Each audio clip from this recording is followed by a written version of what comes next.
बड़ी खबर ये आ रही है जो सामने आई है कि राष्ट्रपति पुतिन के प्रवक्ता दिमित्री पेस्कोव का बड़ा जानकारी सामने आई है। उन्होंने बड़ी जानकारी सामने रखी है। 2020 के बाद से पुतिन जेलेंस्की में बातचीत नहीं हुई है, ये कहा दिमित्री ने। यानी 2020 से ही बातचीत बंद थी। पेरिस में सम्मेलन के दौरान 2019 में पुतिन और जेलेंस्की की आखिरी मुलाकात हुई थी। 2020 के बाद से कोई बातचीत नहीं हुई है। 2020 में पुतिन ने जेलेंस्की को कई बार फोन किए थे, लेकिन उसके बाद से अभी तक बातचीत नहीं हुई है। यानी दोनों के बीच कोई भी संवाद नहीं हुआ है। 2020 के बाद से ही पिछले साल जाकर उन्होंने आक्रमण किया, लेकिन 2019 में एक मुलाकात के बाद 2020 में बातचीत हुई, लेकिन उसके बाद कोई बातचीत नहीं हुई है।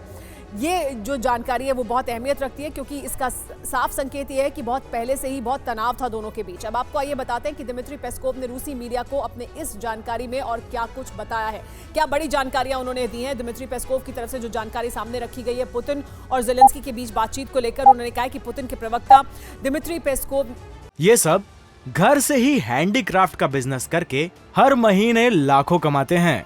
आपको भी ये करना है, इनसे सीखना है तो फ्रीडम ऐप को अभी डाउनलोड कीजिए। ने बताई है अंदर की बात। दिमित्री पेस्कोव का ये कहना है कि बातचीत नहीं हुई है। 2020 के बाद से पुतिन और जेलेंस्की में कोई बातचीत नहीं हुई है। 2020 में ही बातचीत हुई थी। 2019 में नॉर्मंडी समिट के दौरान पेरिस में आखिरी मुलाकात हुई थी, लेकिन उसके बाद से कोई मुलाकात नहीं हुई। 2020 के फरवरी और जुलाई में पुतिन ने जेलेंस्की को कई फोन किए थे, लेकिन उसके बाद जेलेंस्की की तरफ से कोई आगे बात नहीं की गई।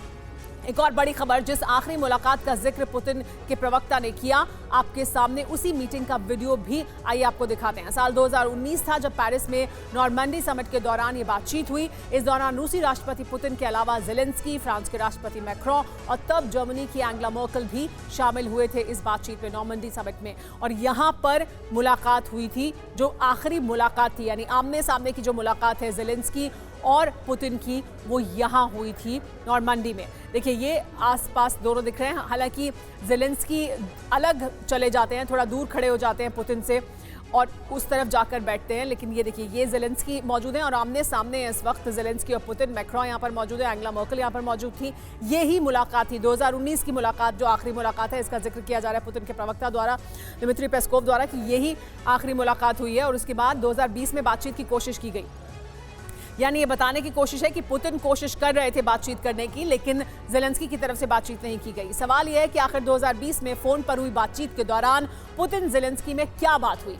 उस वक्त क्रेमलिन की तरफ से जो दावा किया गया उसके बारे में भी आइए आपको बताते हैं। क्या बताया गया था उस वक्त जो फोन पर बातचीत हुई, इसमें क्या बातचीत हुई है। 26 जुलाई 2020 में पुतिन और जेलेंस्की के बीच फोन पर बात हुई, ऐसा बताया जा रहा है। लेकिन क्या बात हुई? कीव की पहल पर पुतिन और जेलेंस्की में बातचीत हुई थी, ये कहना है क्रेमलिन का। यानी कीव ने पहल की थी, यूक्रेन ने पहल की थी और तब बातचीत हुई थी। 27 जुलाई 2020 से युद्ध विराम पर समझौते की चर्चा है, ये क्रेमलिन की तरफ से कहा गया है। 27 जुलाई 2020 से डोनबास और लुहांस्क में युद्ध विराम की घोषणा के बारे में जो बातचीत की गई वो इन मुद्दों पर आधारित थी।